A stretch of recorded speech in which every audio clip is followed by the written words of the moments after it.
Time today, exactly how many people have elected to participate in this fledgling program.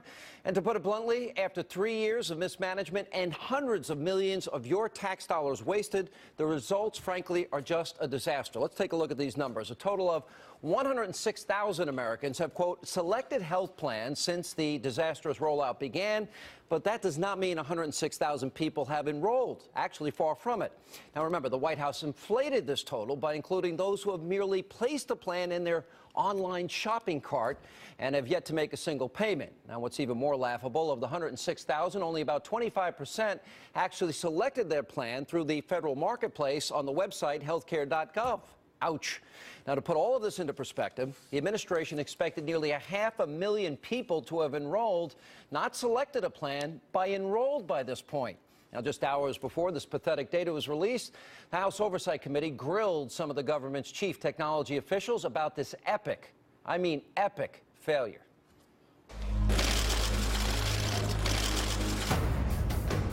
I know that consumers using HealthCare.gov have been frustrated in these initial weeks after the site's launch.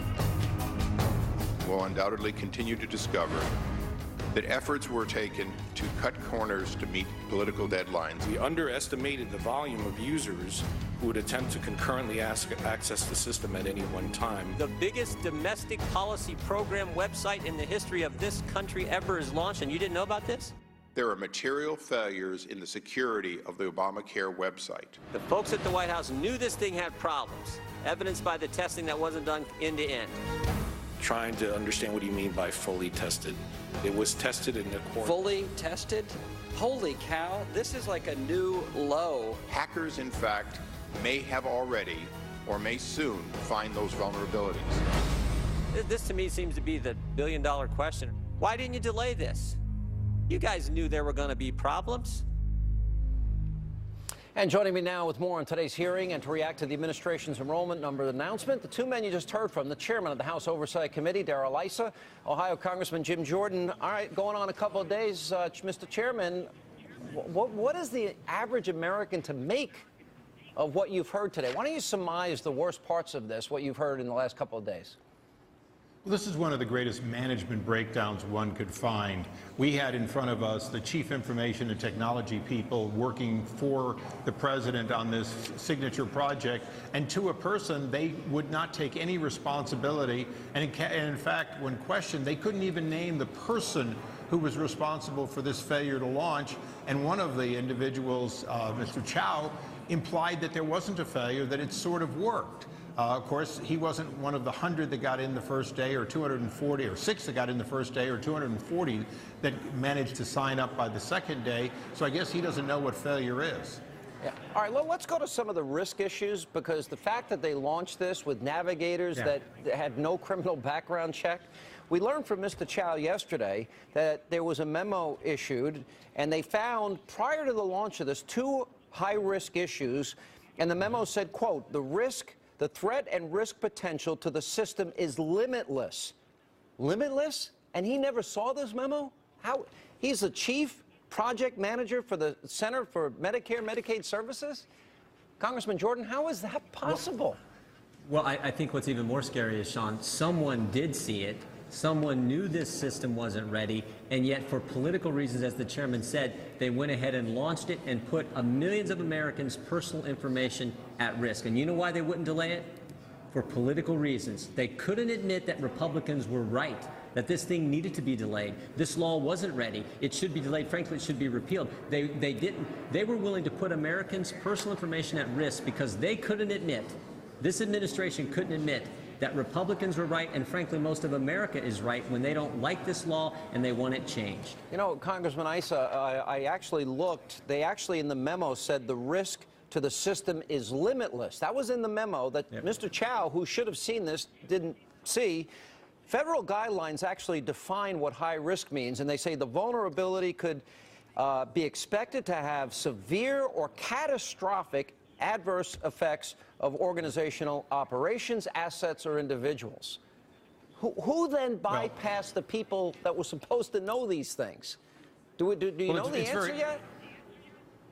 Well, what we know is that the people who knew or should have known, in fact, just simply ignored it. And one of the challenges is Mr. Chow, for example, said he had never done an end-to-end security check and didn't feel he needed to. In other words, this is beta software. You put it up with your Social Security information, with your HealthCare information, and then we'll find the bugs as they're reported to us. When asked repeatedly, well, is this as secure as a bank software? He could only say no software was completely secure. But I'll tell you one thing, I believe my bank software is more secure, or I wouldn't be using it. Yeah, I mean, we all use online banking at this point. So you believe, because of the testimony, I assume you believe that these guys told the truth before your committee. So if they told the truth, then somebody, someplace, somewhere kept this information from the people that were in charge. Is that a fair statement? What we think is the people we need in front of the committee, actually the people who from the White House told us aren't going to come, so we may have to push them a little bit and the chairman subpoena them.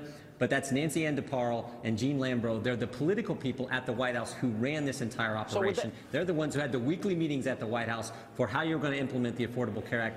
Those are the two individuals who need to come answer these questions. And specifically, why did you launch something that someone in the administration knew was not ready? Why did you put millions of Americans at risk? And they never told the technology people in charge. Does this sound similar to July of 2010? If you go back to the November 2nd edition of the Wall Street Journal, they did a report on how the White House in the summer of 2010, Congressman Issa was debating internally whether or not they knew that people would not be able to keep their plans. They were debating internally whether to tell the American people and decided against it. Are those the same political people that you would think were responsible here? Those and more, and there's no question at all that a decision was made not to be honest with the American people about keeping their plans, and in the rulemaking process, this administration made matters worse. But most importantly, this is an administration that doesn't seem to be able to find out about problems in advance and fix them. If you will, they do a good job of reading teleprompters. They do an awful job of actually reporting when there's a problem to the boss and fixing it. And, you know, when people talk about delaying Obamacare, here's an important thing. Just the personal tax, just that if I don't sign up tax, is over $300 million a month. The administration right now is dealing with a cost of delay that if they'd done their job right, they wouldn't have. And I think that's one of the reasons the president is resisting it, is he wants that revenue. He wants that you're being forced into it. And if he takes that off, he's afraid he won't hit his goals. Well, what's amazing about this, at every level, there's nothing but an epic failure. I want to play for you. This is the Health and Human Services Chief Information Officer, a guy that testified before your committee, Mark Bateman. And Congressman Chaffetz of Utah was asking him how many times he's met with Sebelius. This kind of shocked me, and I want to get your response to this exchange. Since the end of August, how many times have you personally met with Secretary Sebelius? I'm not sure, probably once or twice. And when was the last time you met with the Secretary? I believe that it was during the shutdown. The Secretary had regular meetings with senior leadership. And so you met one time in October? I believe so. So you've met one time with the, you're the Chief Information Officer, you've met one time in October with the Secretary. Maybe once or twice? Does that make sense to anybody? No. Sean, you got to remember, this is not about competency. This is not about getting these things right. This is about politics. That's why the political people ran the operation. We spent hundreds of millions of dollars. I know. They That's had what's so 3 sad. years to put this together. I agree. I've had That's guys what's on so this frustrating, program. but that's the only conclusion you can reach. All right. And, then, and by the way, Hannity, there's no Sean, guarantee it'll be working by November 1 as they promised. We learned that today, too, right? Well, their track record on keeping their word is not too good, so I mean, we'll see. Nobody was willing to say outright that it was going to work. They were mostly talking continuous improvement. But right after November 30th, we plan on having another hearing for just this reason. You know, why people put their faith and hope in government is unbelievable. We have 5 million Americans now that have gotten cancellation letters. Only 106,000 have signed up, and only, what, 28,000 that signed up on the website. This is bad. All right.